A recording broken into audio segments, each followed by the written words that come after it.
నేను అందుకనే చెప్తున్నా, మాటల్లో కాదు, నేను కూడా నా శక్తి ఎంత ఉంటే అంత శక్తి ఉపయోగించి సంక్షేమం అభివృద్ధి రెండు బ్యాలెన్స్ చేస్తున్నా, రెండు కూడా సమాంతరంగా ముందు తీసుకుపోవడానికి ప్రయత్నం చేస్తున్నా. మొన్నే ప్రధానమంత్రి వస్తే 2 లక్షల కోట్ల రూపాయలు గ్రీన్ హైడ్రోజన్ కానీ మిగిలిన ఇండస్ట్రీస్ అన్నీ ఫౌండేషన్ ఇస్తాం. ఫస్ట్ టైం చరిత్రలో ఒకేసారి 2 లక్షల కోట్లకి ఫౌండేషన్ వేయడం అనేది, అలాంటివన్నీ చేస్తున్నాం.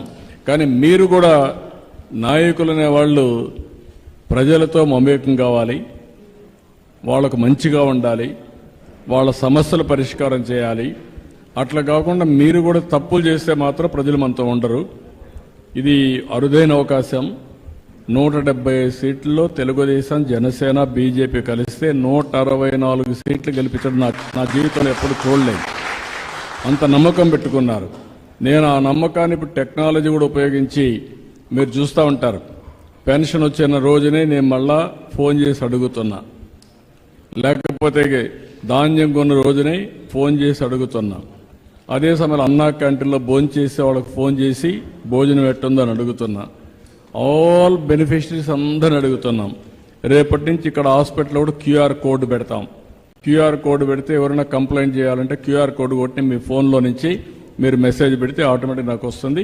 అది ఫీడ్బ్యాక్గా తీసుకుని కరెక్ట్ చేస్తాం. ఐవీఆర్ఎస్ ఉపయోగిస్తున్నా, క్యూఆర్ కోడ్ పెడుతున్నా, ఫీడ్బ్యాక్ తీసుకుంటున్నా. ఇవన్నీ నేను చేస్తా ఉంటే మీరు ఎమ్మెల్యేని పొగడక్కర్లా, మిమ్మల్ని ఎమ్మెల్యే పొగడక్కర్లా, అందరం కలిసి ప్రజలతో మమేకమవుదాం. శాశ్వతంగా అధికారంలో ఉంటే ఎక్కువ ప్రజలకు సేవ చేసే అవకాశం వస్తుంది. ఆ విషయం మీరు గుర్తుపెట్టుకోవాలి. ఎందుకు ఈ మాట వాడుతున్నారంటే, గుజరాత్లో ఇప్పటికి 5 సార్లు గెలిచారు.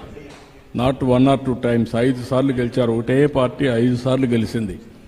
లేకపోతే హర్యానాలో 3 సార్లు గెలిచారు, మహారాష్ట్రలో 3 సార్లు గెలిచారు, ప్రధానమంత్రి గారు కూడా 3వసారి గెలిచారు. కాబట్టి మీరు కూడా నేను పనులు బాగా చేస్తున్నా, హైదరాబాద్ని డెవలప్ చేశా, మిమ్మల్ని మెప్పించలేకపోయారు ఆ రోజు. ఈరోజు నెంబర్ 1 ఏదైనా ఇండియాలో నెంబర్ 1 స్టేట్ ఏదంటే highest per capital income Gujarat కాదు, మహారాష్ట్ర కాదు, Telangana. Telangana highest per capital income వచ్చిందంటే హైదరాబాద్ వల్ల. అది ఆ రోజు నేను డెవలప్ చేశాను కాబట్టి ఈరోజు ఆ ఫలితాలు వాళ్ళు అనుభవిస్తున్నారు.